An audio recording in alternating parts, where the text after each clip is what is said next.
Current ರಾತ್ರಿ ಹೊತ್ತು ಯಾವಾಗ ಬರ್ತೇವೆ ಹೋಗ್ತಾ ಗೊತ್ತಿಲ್ಲ. ನಮಗೆ ಕರೆಂಟ್ ಫೆಸಿಲಿಟೀಸ್ ಇಲ್ಲ, ಓದ್ಕೋಬೇಕು. ಸ್ಟಡಿ ಅವರ್ಸ್ ಇರ್ತವೆ, ಎಕ್ಸಾಮ್ಸ್ ಇರ್ತಾರೆ, ಬಂದು ಎಕ್ಸಾಮ್ಸ್ 2 ತಿಂಗಳು ಬಿಟ್ಟು ಎಕ್ಸಾಮ್ಸ್. ಹಿಂಗೆ ಓದ್ಬೇಕು ನಾವು ಕರೆಂಟ್ ಇಲ್ಲ ಅಂದರೆ. ಊಟ ಎಲ್ಲ ಹೆಂಗಿರುತ್ತೆ? ಊಟ ಅಂದರೆ ಒಂದಿನ ಚೆನ್ನಾಗಿ ಮಾಡಿದ್ರೆ 4 ದಿನ ಚೆನ್ನಾಗಿ ಮಾಡಲ್ಲ. ಅದು ಒಂದೊತ್ತು ಯಾರು ಬಂದಾಗ ಚೆನ್ನಾಗಿ ಮಾಡ್ತಾರೆ. ಫಿಲ್ಟರ್ ನೀರಿಲ್ಲ ಇಲ್ಲಿ? ಫಿಲ್ಟರ್ ಇಲ್ಲ, ಫಿಲ್ಟರ್ ಚರಂಡಿ ನೀರು ಬಂದಂಗೆ ಬರ್ತವೆ. ಒಂಥರ ಗಂಟಲೆಲ್ಲ ಸ್ಮೆಲ್ ಬರ್ತದೆ ನೀವು ಕುಡಿದ್ರೆ.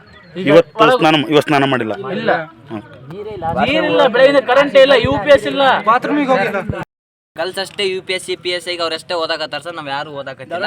ಅವ್ರಿಗಷ್ಟೇ UPS ರೆಡಿ ಮಾಡ್ಕೊಟ್ಟಾರ ಸರ್. ನಾವೆಲ್ಲ ಗುಡ್ ಲೈಟಾಗಿ ಓದಾಕತ್ತೀವಿ. ಯಾರಂದ್ರೆ ಇಲ್ಲ ಸರ್, ನಮಗೆ ಲೈಟೇ ಇಲ್ಲ. ಕರೆಂಟ್ ಹೋತಂದ್ರೆ ಸುಮ್ಮನೆ ಎಲ್ಲ ಹಂಗ ಸರ್ ಹಾಳು ಮಾಡಕ್ಕೆ ಇಷ್ಟೇ ಇಲ್ಲ ಸರ್. ನಮ್ಮ ಪ್ರಾಬ್ಲಮ್ ಏನೈತೆ, ನಮ್ಗೆ ಏನೇನು ಬರ್ತೋ ಅಷ್ಟೇ ಕೊಡ್ರಿ ಅಂತ ಕೇಳಕತ್ತೀವಿ ಸರ್.